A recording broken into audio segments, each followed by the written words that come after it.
Bonsoir chers amis, vous êtes nombreux à nous suivre sur Média Plus Ivoire. Aujourd'hui, le thème qui nous intéresse, c'est bien la cherté de la vie.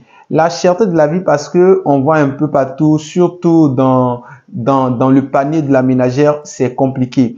Alors, il y a une vidéo que nous allons vous présenter tout à l'heure et nous allons suivre ensemble.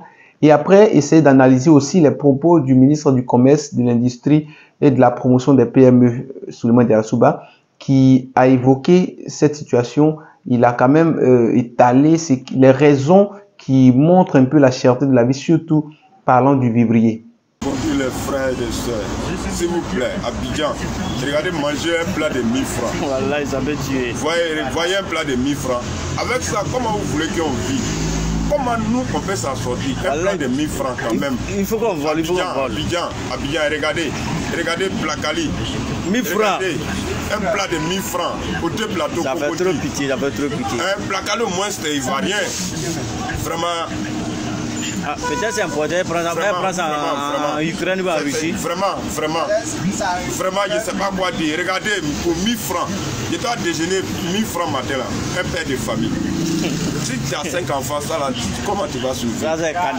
Alors, le ministre du Commerce, de l'Industrie et de la Promotion des petites et moyennes entreprises, Souleymane Diarra, dans son post sur le www.gouv.ci, c'est-à-dire le site du gouvernement ivoirien, il était en train de donner les raisons. Et quand on lui pose la question de savoir qu'est-ce qui explique le niveau élevé du prix de certains denrées alimentaires ici en Côte d'Ivoire, il dit ceci, et je cite: « Les enquêtes réalisées en 2014 et en 2017 ont montré que les trois principaux postes de dépenses des ménages ivoiriens sont l'alimentation 25%, le logement 13%, le transport 12%.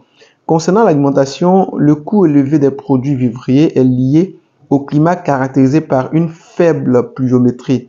Cela affecte la disponibilité des produits face à une demande forte. L'éloignement des zones de production par rapport à la ville d'Abidjan affecte la fréquence des approvisionnements et impacte aussi les prix à la hausse. Et enfin, la croissance démographique marquée par une urbanisation galopante, le coût du transport, l'existence de cartels et les pratiques spéculatives et anticoncurrentielles expliquent aussi le renchérissement des produits. Quand on finit d'écouter ce que le ministre dit, il est clair que le gouvernement ivoirien a sa part de responsabilité. Mais il ne faut pas ignorer aussi que la population a sa part de responsabilité. Parce qu'aujourd'hui, la jeunesse est considérée comme la colonne de cette nation. Et si la jeunesse déserte de cette nation pour soi-disant un meilleur avenir en Europe, mais c'est déplorable et ce serait vraiment malheureux de voir certains se mettre sur les réseaux sociaux pour dire que la vie est chère. Mais si nous, jeunes, nous travaillons la terre, je suis persuadé que la nourriture sera en abondance ici en Côte d'Ivoire. Et si on laisse cette terre qu'on peut semer, qu'on peut utiliser, aujourd'hui les Chinois quittent leur continent même pour l'Afrique et cultivent le riz. Ils investissent ici en Côte d'Ivoire. Mais pourquoi nous-mêmes, nous ne pouvons pas travailler la terre pour pouvoir avoir de la nourriture? C'est un peu compliqué parce que je vous raconte une histoire. Une fois, je suis allé dans un village et j'ai rencontré une dame qui venait de la ville. Qu'est-ce qu'elle a acheté? De la banane. J'ai été choqué parce que j'ai demandé, vous partez dans quel village? Elle a indiqué le village et j'ai dit, mais tiens, et vous achetez de la banane en ville pour le village? Et elle m'a répondu, oui, voilà, la banane manque au village, donc j'achète ici et puis je vais vendre au village. J'ai dit, mais dis donc, vous comprenez avec moi que c'est compliqué. Si on ne se met pas au travail, c'est la ville qui va approvisionner le village et ce serait dangereux. Si c'est ici à Abidjan qu'on doit acheter le manioc pour aller au village, c'est difficile et c'est dangereux.